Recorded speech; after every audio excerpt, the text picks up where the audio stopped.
નમસ્કાર મિત્રો, સ્વાગત છે તમારું મારી યુટ્યુબ ચેનલ ઓફિશિયલ માહિતીમાં। ગુજરાતમાં ચોમાસું શરૂ થઈ ગયું છે, ત્યારે રાજ્યમાં વાવણી લાયક વરસાદ ક્યારે પડશે આના વિશેની સંપૂર્ણ માહિતી મેળવવા માટે આ વિડિયોને અંત સુધી જરૂર નિહાળજો અને હજુ સુધી મારી ચેનલને સબસ્ક્રાઇબ ના કરી હોય તો સબસ્ક્રાઇબ કરી લેજો। મિત્રો, ચોમાસાએ ગુજરાતમાં આગમન કરી દીધું છે। ગુજરાતના દક્ષિણ વિસ્તારોમાં હળવો વરસાદ પડ્યો હતો। દક્ષિણ ગુજરાતમાં નવસારી, વલસાડ અને ડાંગના કેટલાક વિસ્તારોમાં ચોમાસાનો પહેલો વરસાદ વરસી ગયો છે। મિત્રો, મુંબઈ અને પુણે જેવા પ્રદેશોમાં ભારે વરસાદ બાદ ગુજરાતમાં પણ વરસાદ થયો હતો। આ જોતા ભારતીય હવામાન વિભાગે જાહેરાત કરી દીધી છે કે ગુજરાતમાં ચોમાસું બેસી ગયું છે। ખાસ કરીને મિત્રો, હવામાન વિભાગ પ્રમાણે 11 જૂનના રોજ દક્ષિણ પશ્ચિમનું ચોમાસું નવસારી સુધી પહોંચી ગયું છે। આ પહેલા મુંબઈ અને મહારાષ્ટ્રના કેટલાક વિસ્તારોમાં ભારે વરસાદ બાદ ચોમાસું ગુજરાત તરફ આગળ વધ્યું હતું। મુંબઈમાં પણ ચોમાસું આ વર્ષે તેના સમય પહેલા પહોંચી ગયું હતું અને કેરળમાં પણ ચોમાસાની શરૂઆત 2 દિવસ વહેલી થઈ હતી। ગુજરાતમાં હવે હવામાન વિભાગે આવનારા દિવસોમાં વિવિધ વિસ્તારોમાં વરસાદની આગાહી કરી છે। ખાસ કરીને રાજ્યમાં સામાન્ય રીતે 15 જૂનથી આસપાસ ચોમાસાની શરૂઆત થઈ હોય છે, જેમાં ગત વર્ષે ચોમાસું 25 જૂનની આસપાસ ગુજરાતમાં પહોંચ્યું હતું। તો મિત્રો, ગુજરાતમાં ક્યાં કેટલો વરસાદ પડશે એના વિશે વાત કરીએ તો ગુજરાતમાં હવામાન વિભાગે આગામી 7 દિવસ સુધી વરસાદની આગાહી કરી છે। જો કે રાજ્યમાં ક્યાંય પણ ભારે વરસાદની આગાહી હાલ કરવામાં નથી આવી।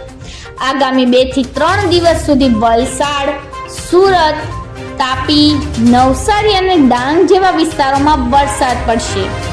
આ વિસ્તારોમાં વરસાદ છૂટો છવાયેલો રહેશે। આ સિવાય છોટાઉદેપુર, ભરૂચ, નર્મદા, પંચમહાલ, અરવલ્લી અને મહીસાગર જેવા વિસ્તારોમાં પણ 1 થી 2 દિવસ સુધી વરસાદ છૂટો છવાયો રહે અને થોડી ગાજવીજ રહે તેવી શક્યતા રહેલી છે। જ્યારે દક્ષિણ ગુજરાતના આ વિસ્તારોમાં વરસાદનું જોર થોડું ઘટશે, પછી કાલે ફરીથી થોડું વધશે અને ત્યારબાદ ફરીથી ઘટવા લાગશે। પરંતુ આ ચોમાસું આગળ વધશે તેની શક્યતા પણ ખૂબ જ ઓછી છે। ગુજરાતમાં આવનારા 4 થી 5 દિવસમાં વરસાદનું જોર ધીમે ધીમે ઘટશે। આ સિવાય સૌરાષ્ટ્રના બોટાદ, અમરેલી, ભાવનગર અને ગીર સોમનાથ જેવા વિસ્તારોમાં પણ છૂટો છવાયો વરસાદ પડી શકે છે, પરંતુ ધીમે ધીમે અહીંયા પણ વરસાદનું જોર ઘટશે। આ સિવાય છૂટાછવાયા વિસ્તારોમાં ગાજવીજ પણ થઈ શકે છે। મિત્રો, આ સાથે જ અરબી સમુદ્રથી સૂકો પવન ચાલુ રહેશે અને તેથી ગુજરાતમાં ગરમી અને બફારો પણ યથાવત રહેશે। કોઈ જગ્યાએ વાદળો આવશે, કદાચ છૂટો છવાયો વરસાદ પણ રહેશે, પરંતુ વરસાદ થવાની શક્યતા ખૂબ જ ઓછી પડશે।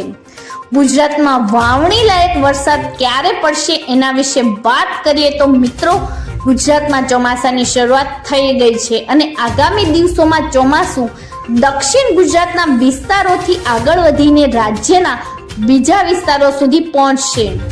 હવામાન વિભાગે આગાહી કરી છે તે પ્રમાણે ગુજરાતમાં ચોમાસું આવી ગયું છે, પરંતુ વરસાદનું પ્રમાણ આગામીમાં 5 દિવસ સુધી ઘટતું રહેશે તેવી શક્યતા હાલની પરિસ્થિતિ જોતા લાગી રહ્યું છે। રાજ્યમાં અમરેલી, ભાવનગર તથા દક્ષિણ અને પૂર્વ ગુજરાતના કેટલાક વિસ્તારોમાં વાવણી લાયક વરસાદ થયો છે, પરંતુ મોટા ભાગના વિસ્તારોમાં હજી વાવણી લાયક વરસાદ માટે રાહ જોવી પડે તેવી સંભાવના રહેલી છે। મિત્રો, ગુજરાતમાં કચ્છ, ઉત્તર ગુજરાત, પશ્ચિમ ગુજરાત, પૂર્વ ગુજરાત અને મધ્ય ગુજરાતમાં 19-20 જૂન બાદ ચોમાસું ફરીથી મજબૂત થશે। આ સમયે ગુજરાતમાં વાવણી લાયક વરસાદ થાય તેવી શક્યતા રહેલી છે। આ પહેલા ગુજરાતમાં વાવણી લાયક વરસાદ થાય તેવી કોઈ શક્યતા રહેલી નથી। જો કે હાલ ચોમાસું રાજ્યમાં આગળ વધતું થંભી જાય કે ઓછો વરસાદ પડે તેનો ચોમાસાના 4 મહિના દરમિયાન થતા વરસાદ પર કોઈ પ્રભાવ પડતો નથી। મિત્રો, ગુજરાતના કયા જિલ્લામાં વરસાદ પડશે એના વિશે વાત કરીએ તો હવામાન વિભાગે 12 અને 13 જૂનના રોજ દક્ષિણ ગુજરાત, સૌરાષ્ટ્ર, ઉત્તર ગુજરાત અને મધ્ય ગુજરાતના વિસ્તારોમાં વરસાદની આગાહી કરી છે. 13 જૂનના રોજ વલસાડ, નવસારી, ડાંગ, તાપી, સુરત, ભરૂચ, નર્મદા, વડોદરા, પંચમહાલ, છોટાઉદેપુર, દાહોદ, મહીસાગર તથા સૌરાષ્ટ્રના ગીર સોમનાથ, અમરેલી અને ભાવનગરના કેટલાક વિસ્તારોમાં વરસાદની શક્યતા રહેલી છે.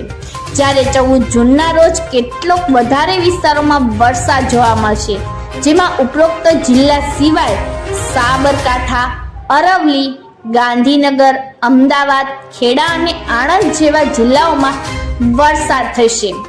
જ્યારે 15 જૂનના રોજ હાલની સ્થિતિ પ્રમાણે વરસાદનું જોર ઘટવાની સંભાવના રહેલી છે અને હવામાન વિભાગે પણ આગાહી કરી તે પ્રમાણે મિત્રો ખાસ કરીને વરસાદનું પ્રમાણ ઘટે તેવી સંભાવના દેખાઈ રહી છે. હવામાન વિભાગે 15 અને 16 જૂનના રોજ વલસાડ, નવસારી, ડાંગ, સુરત તથા ગીર સોમનાથ, અમરેલી અને ભાવનગરના જિલ્લામાં જ વરસાદ થવાની આગાહી કરી છે.